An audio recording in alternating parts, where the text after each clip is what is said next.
only did he make up stuff, but he also had written. I'm a little bit nervous. This is 2 years coming.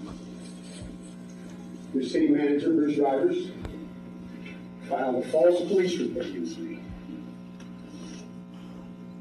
He made up stuff. Not only did he make up stuff, but he also had Brittany, Sherry Edwards, Candy, and the other gal colluded against me to file the same report. It's all sitting in front of you. I've been through court. I've been drugged through court. I've hired attorneys. I've lost wages. We can get into all that at a later date. I'm going to get to the facts. That's what lawyers like. I'm not a lawyer, but I have been working on this for 2 years.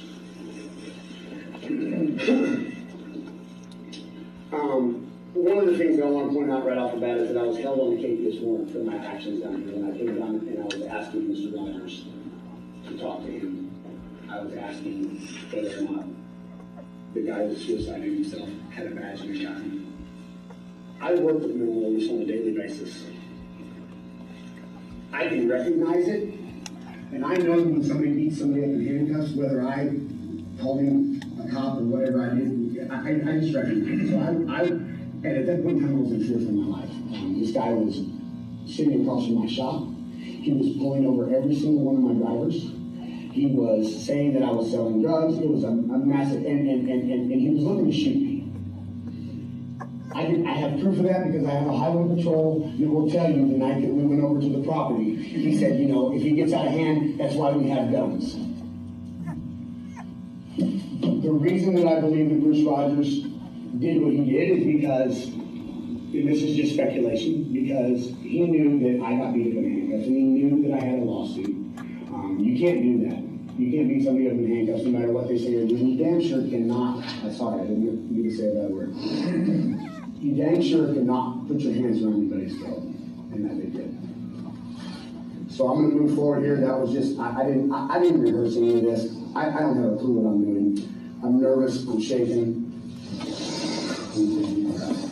The first thing I want to point out is I was put on the case this morning for all the things that I was held in jail for 4 or 5 days for this perfect conversation that I had down here with Bruce. Yes, I was a little bit animated. Yes, I said some things. Yes, I cussed. But it was a perfect conversation. If you'll turn in your folders, to Bruce Rogers' statement. It looks like this. There's probably an orange tab there. Yep, the orange tab. What's the orange tab? See the orange tab? Okay. We're not going to worry about what all this said. Most of it's lies. But I'm gonna hit on the key point. You're gonna turn your page to the highlighted pieces. All right, I'm gonna read this to you in quotes. I'm gonna read some of this stuff that's not quite in there. Okay, it says then he suddenly stopped and he became even more angry and aggravated. He pointed at me and yelled louder than before. Quotation marks here, guys. I'm coming for you. You're done. I'm going to take you out. You're a piece of shit. She didn't tell you all that. None of that was said. None of it was said. I never told Bruce Rogers I was going to take him out. Okay. We're going to move past that. That's just all this stuff could be gone through and went through with a fine-tooth comb. I'm not here to take up your guys' time. I'm just here to show you and expose Bruce Rogers for what he is. I'm going to go back here to let me see. We're going to go to Candy Baldwin's deposition. I don't know if my wife marked that for you. It's going to be a little bit, yep, keep doing it. It should be the first one there. That's it, Candy Baldwin. Yep. It's going to be past this. It's going to be past this right here. No, that's her statement. That's her statement. That's made of kind of lies, but more truth than lies.